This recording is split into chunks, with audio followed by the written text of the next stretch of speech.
Selamat pagi dan salam sejahtera di dalam kasih Tuhan Yesus Kristus. Kembali mari kita berdoa.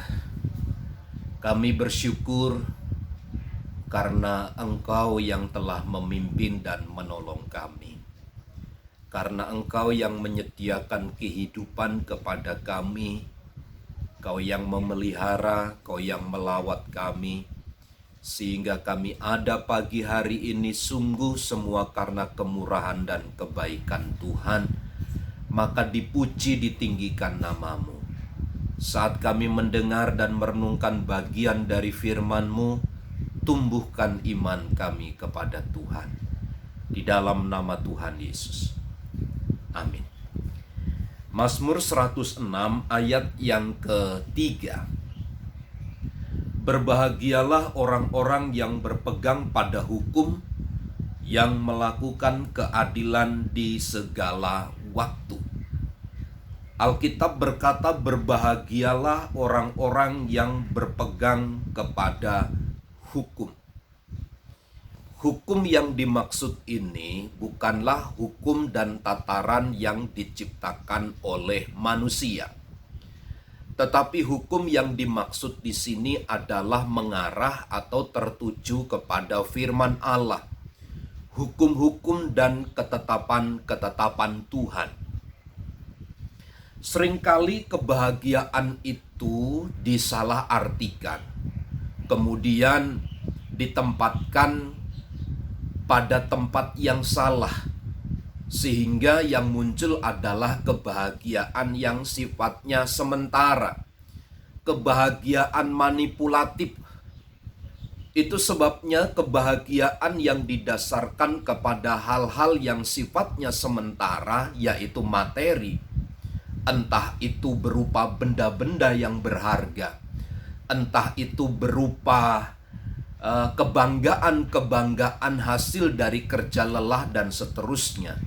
Maka kebahagiaan yang didasarkan kepada prinsip itu sesungguhnya sifatnya sementara, tidak bertahan lama. Mungkin dalam keadaan yang baik bisa tetap bertahan, tetapi bagaimana halnya dalam keadaan yang sulit? Tidak ada yang dapat menjamin bahwa kebahagiaan itu tetap tinggal selamanya.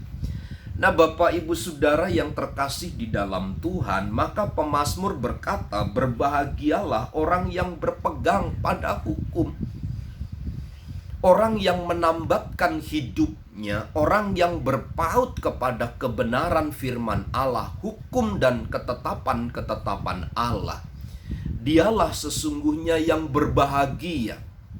Seseorang yang memberikan kehidupannya, perilakunya sehari-hari kepada tataran ketetapan Allah.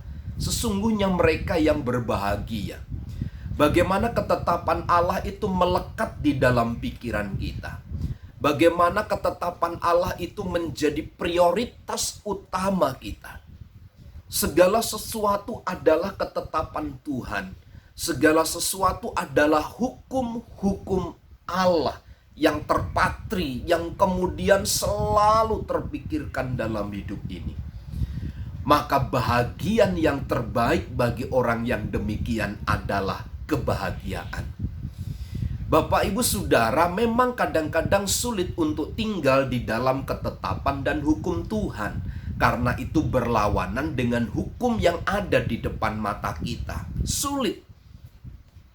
Namun demikian, Tuhan akan menolong dan memampukan kita untuk berjalan melewati ketetapan-ketetapan itu. Sungguh karena Tuhanlah yang menyanggupkan dan memampukan kita. Yang melakukan keadilan di segala waktu. Perilaku yang muncul orang yang tinggal di dalam ketetapan dan hukum Allah adalah dia berkeadilan. Membagi rata itu adalah adil. Tetapi berkeadilan itu Allah mengizinkan orang lain untuk menikmati lebih dari kita. Itu adalah berkeadilan. Bagaimana melihat orang senang, kemudian kita pun mengikuti senang. Bukan orang senang lalu kita menjadi susah, kita menderita. Tapi bagaimana orang menderita, kita ikut merasakan penderitaannya. Hidup di dalam berkeadilan membuat kita berbahagia. Pagi hari ini renungan singkat yang saya ingin sampaikan kepada kita sekalian. Berbahagialah manakala kita memiliki fokus hidup kepada ketetapan dan hukum-hukum Allah yang dinyatakan di dalam keseharian hidup kita. Selamat pagi, selamat beraktivitas. Tuhan Yesus memberkati. Amin.